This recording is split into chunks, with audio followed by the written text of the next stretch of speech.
Hi friends, ഞാനിന്ന് അരിയൊന്നും കുതിർത്ത് വെക്കാതെ അരിപ്പൊടി യൂസ് ചെയ്തിട്ട് വീട്ടിൽ പെട്ടെന്ന് തന്നെ സിമ്പിളായിട്ട് ഉണ്ടാക്കിയെടുക്കാൻ പറ്റുന്ന ഒരു പപ്പടവടയുടെ റെസിപ്പി ആയിട്ടാണ് വന്നിട്ടുള്ളത്. അപ്പോൾ നമുക്കത് റെഡിയാക്കാം. പപ്പടവട ഉണ്ടാക്കാനായിട്ട് ഞാനൊരു കപ്പ് അരിപ്പൊടിയാണ് എടുത്തിട്ടുള്ളത്. പത്തിരിക്കും നൂൽപ്പെട്ടിനെല്ലാം യൂസ് ചെയ്യുന്ന തരിയില്ലാത്ത അരിപ്പൊടിയാണ് എടുത്തിട്ടുള്ളത്. അപ്പോൾ ആദ്യം നമുക്ക് ഇതൊന്ന് മിക്സിയുടെ ജാറിലോട്ട് ഇട്ട് കൊടുക്കാം.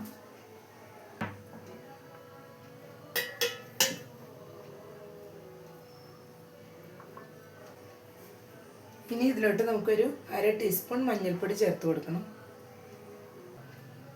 ഇനി ഇതിലോട്ട് നമുക്ക് കുറച്ച് ഉപ്പിട്ട് കൊടുക്കണം.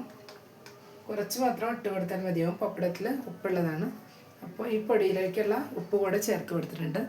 നമുക്കിനി ഇതിലോട്ട് അരിപ്പൊടി എടുത്ത അതേ കപ്പിൽ തന്നെ ഏകദേശം 2 കപ്പോളം വെള്ളം കൂടെ ഒഴിച്ച് ഒന്ന് ബ്ലെൻഡ് ചെയ്തെടുക്കാം. ഇപ്പോൾ അരിപ്പൊടി ബ്ലെൻഡ് ചെയ്തെടുത്തിട്ടുണ്ട്. ഇനി ഇതിലോട്ട് നമുക്ക് കരിഞ്ജീരകം കൂടെ ചേർത്ത് കൊടുക്കണം. ഞാനിപ്പോൾ ഒരു 2 ടീസ്പൂണാണ് കരിഞ്ജീരകം ചേർത്ത് കൊടുക്കുന്നത്. എള്ള് വേണമെങ്കിൽ നമുക്ക് ചേർത്ത് കൊടുക്കാം. ഞാനിപ്പോൾ കരിഞ്ജീരകമാണ് ചേർത്ത് കൊടുത്തിട്ടുള്ളത്.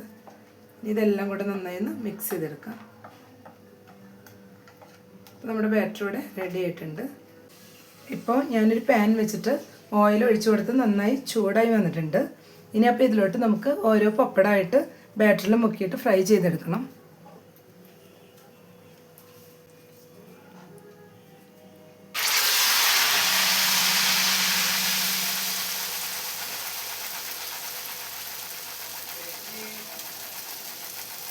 ഇതുപോലെ ഓരോ പപ്പടമായിട്ട് നമുക്ക് ഇട്ട് കൊടുക്കാം.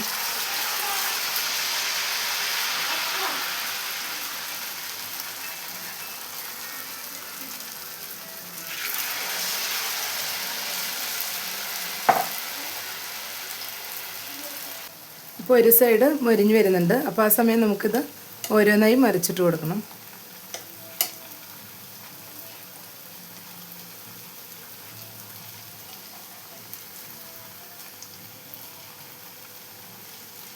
ഇതൊന്ന് മൊരിഞ്ഞ് വരുന്നവരെ വെയിറ്റ് ചെയ്യാം.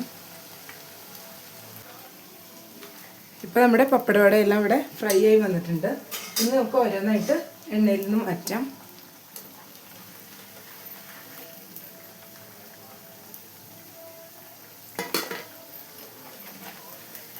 ഇപ്പോൾ നമ്മുടെ പപ്പടവടയെല്ലാം ഇവിടെ റെഡി ആയിട്ട് ഞാനൊരു പ്ലേറ്റിലോട്ട് മാറ്റിയിട്ടുണ്ട്.